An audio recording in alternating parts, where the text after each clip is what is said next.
Why do we let Miami do this to us? Why?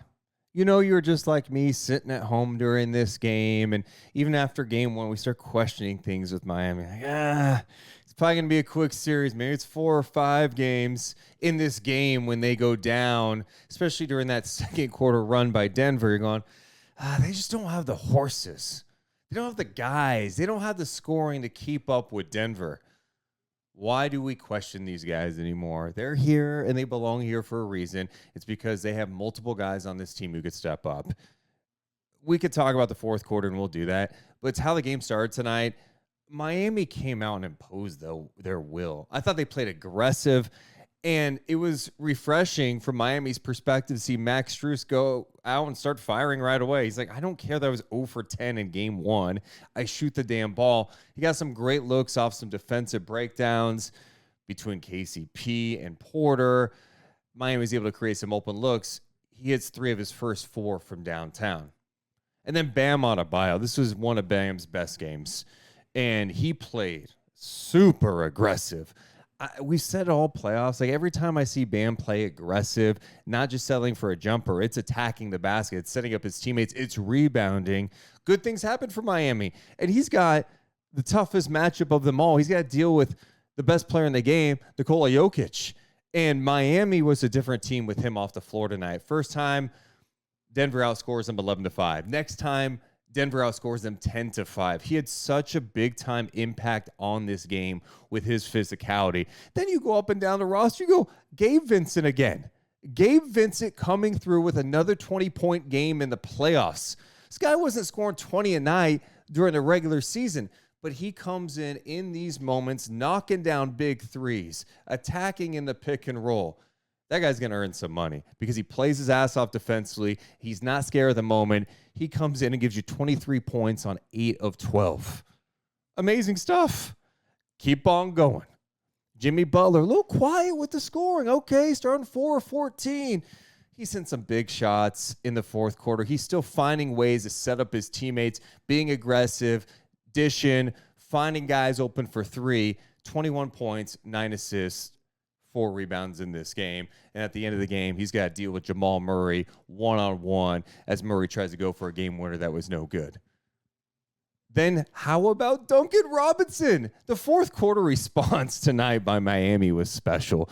Duncan Robinson knocking down threes, putting the ball on the floor, and give him credit. This guy's worked on his game. Used to look at him as a guy that just kind of hung out with the perimeter, maybe move a little bit without the ball.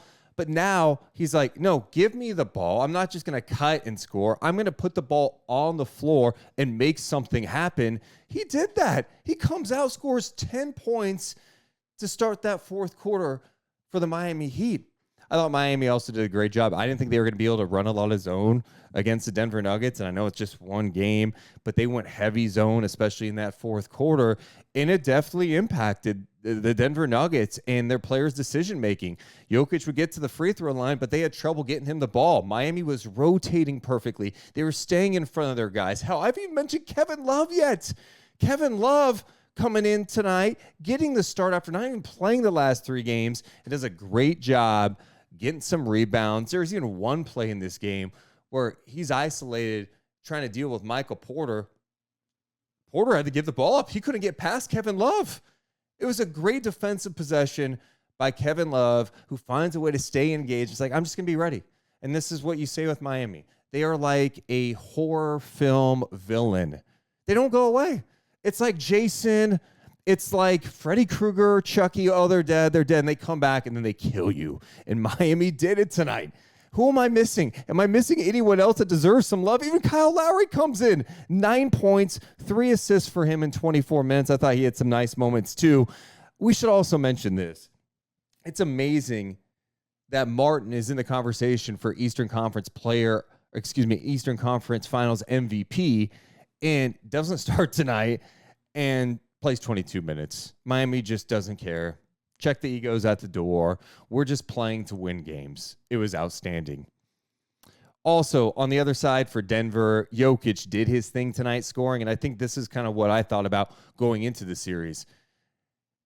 If I'm Miami, you kind of want Jokic to be the scorer because I think when Denver is really rolling, when everyone's involved, because you know Jokic is always going to be able to get his. And tonight, 41 points, 11 rebounds, but he only had 4 assists. And that's because of Miami's defense, right? They did a great job minimizing the impact of Jamal Murray, who only took 15 shots. He had 18 points. He had 10 assists, but it just wasn't the same Jamal Murray game. It didn't look like anything was super clean for him. He had to take some challenging looks. They did a great job throwing different looks at the Nuggets tonight. And Jokic, when he's not dishing everywhere, where the ball is just not moving the same, you can tell it just messes them up a little bit as a team. Denver's fine. This is going to be a good learning lesson for them, especially what happened late in the game with their zone, dealing with that zone defense by Miami. But they should be fine, and this is what the series is about. You've got 2 of the best teams in the NBA going head-to-head, and it was a hell of a game. This was a big-time, fun finals performance, and you had big moments from the Miami Heat in this one. I love watching the game. I can't wait for Game 3. We got to wait till Wednesday, but I can't wait for it to be here. Other things that jump out to me tonight, I wrote this down. First half, fast break points, Denver 16. Second half, they had 2. First half, they did a great job off of misses, even makes pushing the ball. They got some great transition looks, knocking down threes, really getting it going. And this is another number to look at. The three-point shooting. Miami knocked down 17 of 35 in this game. Again, one of the most disappointing three-point shooting teams in the league in the season, having another big playoff three-point outing, 17 of 35. Strus hit 4, Vincent hit 4, Lowry hit a couple, Jimmy got 2 of 5, Love 2 of 6. And then Denver was just 11 of 28 from downtown. Another thing, bench points. I thought Denver's bench set an unbelievable tone in the second quarter with how they came out. It was awesome. Christian Brown, the rookie, not scared of the moment. He comes in, instant impact, getting some steals, pushing, being a pest out there. In the first half, Denver scores 20 bench points or gets 20 points from their bench. Second half, they got 6. And it was like the exact opposite for the Miami Heat. Their bench only had 5 points in the first half. They had 21 in the second half. I love it. NBA Finals, baby. Miami Heat, they won't go away. Let's stop doubting them. Let's enjoy this series. Bring on game number 3. If you like our content, make sure to hit the thumbs up. Make sure to subscribe to it. We're going to be live Monday night for an NBA Night Chat. Morgan will be back in the fold with us. I don't know why I said it like that. With us. If you like this content, make sure to hit the thumbs up button. Make sure you're subscribed. We'll also have another live show Monday night. We'll be live with an NBA Night Chat. Appreciate you guys.